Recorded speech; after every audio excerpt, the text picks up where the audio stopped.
MPR కూడా సహకరిస్తుంది. కానీ మూసీ పేరిట రియల్ ఎస్టేట్ వ్యాపారాన్ని వ్యతిరేకిస్తున్నాం. మూసీ పేరిట పేదల ఇండ్లు కూల్చడాన్ని మేము వ్యతిరేకిస్తా ఉన్నాం. ఇవాళ గాంధీజీ గారు నువ్వు కర్త అంటున్నదేంది? బాపు ఘాట్ కర్త అంటున్నావు. బాపు ఘాట్ను ఆరాధించే వాళ్ళు ఉండాలి తప్ప బాపు ఘాట్ నిర్మాణం పేరిట బాధితులు ఉండకూడదు. గాంధీజీ గారు ఆయన అహింసావాది. ఆ అహింసామూర్తి విగ్రహాన్ని పెట్టడానికి రేవంత్ రెడ్డి హింసా మార్గాన్ని ఎన్నుకున్నాడు. అహింసామూర్తి విగ్రహం పెట్టడానికి హింసా మార్గంలో బలవంతంగా మెడ మీద కత్తి పెట్టి మీరు ఇల్లు ఖాళీ చేస్తారా కూల్చమంటారా అని మాట్లాడుతున్నాడు. రేవంత్ రెడ్డి దృష్టిలో ఈ ఎంపీఆర్ అంటే ఈ అపార్ట్మెంట్ అంటే ఒక ఇల్లు అంటే ఇటుకలు కావచ్చు. నువ్వు జేసీబీతో కూల్చే ఇటుకల్ని కూలుస్తున్నా నువ్వు అనుకోవచ్చు. కానీ ఒక మధ్యతరగతి వాళ్లకు, ఒక పేద వాళ్లకు అది జీవితాంతం రెక్కలు ముక్కలు చేసుకొని రూపాయి కూడబెట్టుకొని బ్యాంకుల్లో అప్పులు తెచ్చి ఒక కళ నిజం చేసుకుంటారు.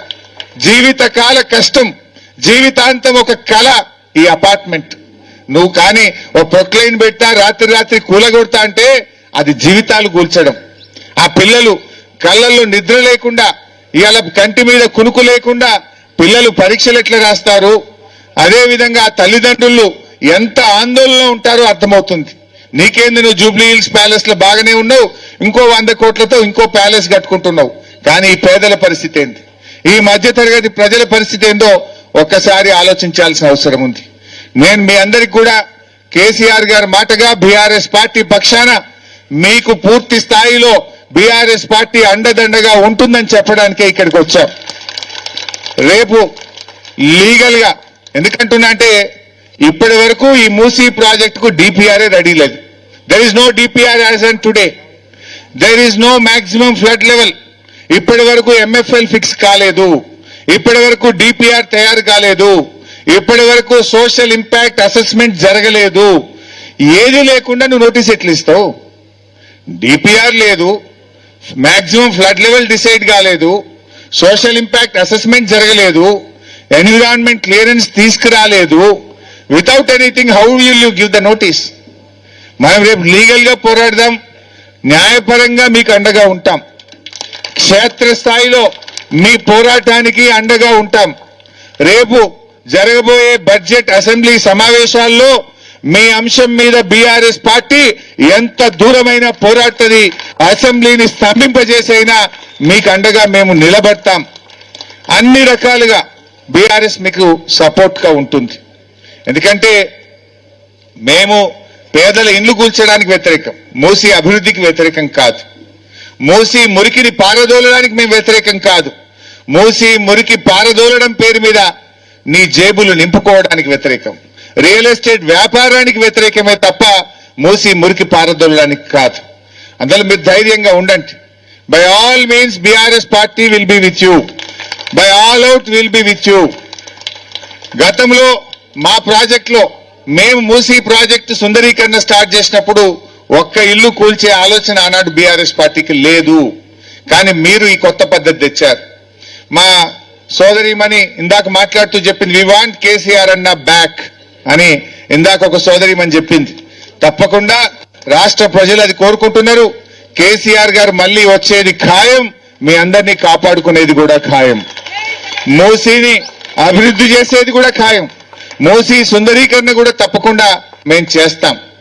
నువ్వు ఇవాళ గాంధీ స్టాచ్యూ పెడతా, గాంధీ గారి విగ్రహాన్ని పెడతా అనే పేరు మీద ఎందుకు 1,00,000 కోట్ల రూపాయలు తగిలిపెడుతున్నావు? డెవలప్మెంట్ చేయి. 1,00,000 కోట్ల రూపాయలు ఎక్కడి నుంచి తెస్తున్నావు? ఎవరి జేబులు నింపడానికి 1,00,000 కోట్లు ఖర్చు పెడుతున్నావో సమాధానం చెప్పాలి కదా. ఒకవైపు రాష్ట్రంలోని ప్రాధాన్యతలేంటి?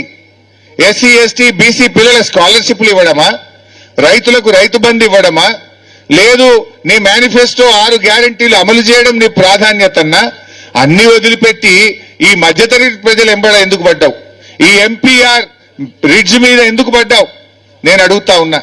సో దయచేసి మీరెవరు ఆందోళన చెందకండి, భయపడాల్సిన అవసరం లేదు. కలిసి పోరాడదాం.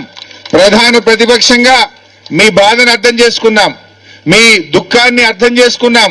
మీతో కలిసి ఉండడానికి, మీకు ధైర్యాన్ని ఇవ్వడానికి, మిమ్మల్ని కాపాడుకోవడానికి బీఆర్ఎస్ ప్రతినిధులుగా, కేసీఆర్ ప్రతినిధులుగా మీకు ధైర్యాన్ని ఇవ్వడానికే ఇక్కడికి వచ్చాం. కేసీఆర్ గారు ఇక్కడికి 3 సార్లు వచ్చారు.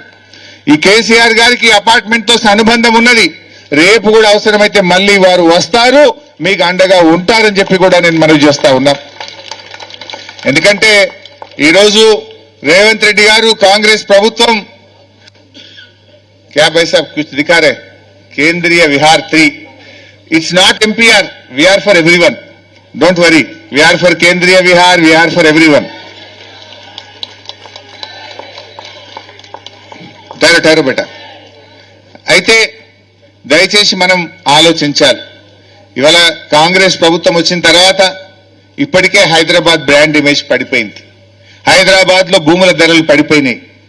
ఎక్కడ చూసినా కూడా అంతా దోపిడి మోపైంది.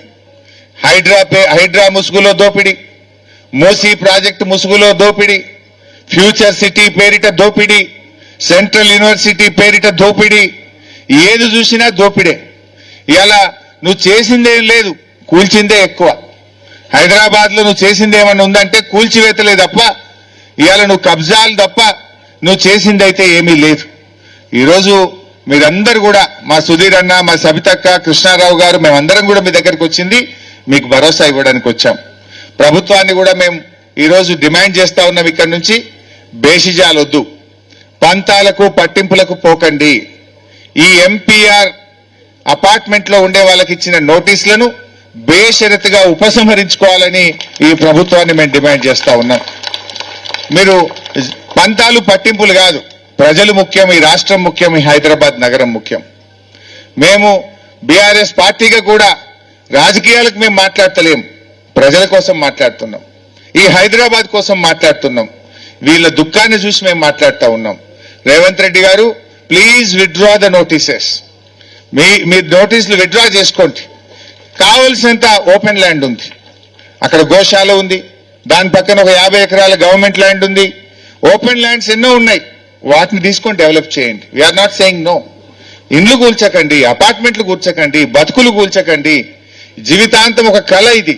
మరి వాళ్ళ పరిస్థితి ఏమైంది? నువ్వేదో టీడీఆర్లు ఇస్తా అంటున్నావు. నీ టీడీఆర్ ఎవరికి ఏం చేసుకోవాలి? నాలుక గిరడానికి కూడా పనికిరాదు. నీ టీడీఆర్లు ఏం చేసుకోవాలి? నువ్వు ఇచ్చే పైసలతోని ఎక్కడ పోతారు, ఎక్కడ కొనుక్కుంటారు? వీళ్ళందరూ కుటుంబంలాగా ఒక కలిసిమెలిసి జీవిస్తున్నారు. 20 ఏళ్లుగా ప్రేమ, అనుబంధాలు, ఆప్యాయతలు పిల్లల మధ్య, తల్లిదండ్రుల మధ్య, పెద్దల మధ్య ఒక ప్రేమతో బతుకుతున్నారు. నువ్వు దీన్ని కూలిస్తే చెల్లా చెదిరైపోతారు, జీవితాలు ఆగమైపోతాయి. నీకు కూల్చే హక్కు నీకు లేదు. నువ్వు అనవసరంగా బేషిజాలకు పోయి పట్టింపులకు పోకు. మేమిక్కడ రాలే, నువ్వు కూలుస్తానంటే మేము వచ్చాం, మీరు కూలుస్తానంటే వీళ్ళకు అండగా ఉండడానికి మేము వచ్చాం. మాకు రాజకీయాలు కాదు, ప్రజలు ముఖ్యం. బీఆర్ఎస్ మాట్లాడిందనో మేము అడిగామనో నువ్వు పందాలకు పట్టింపులకు పోకు. వీళ్ళ ఆవేదన ఇందాక సబితక్క చెప్పినట్టు నేను కూడా ఆ వీడియో చూశాను. ఒక తల్లి మాట్లాడింది,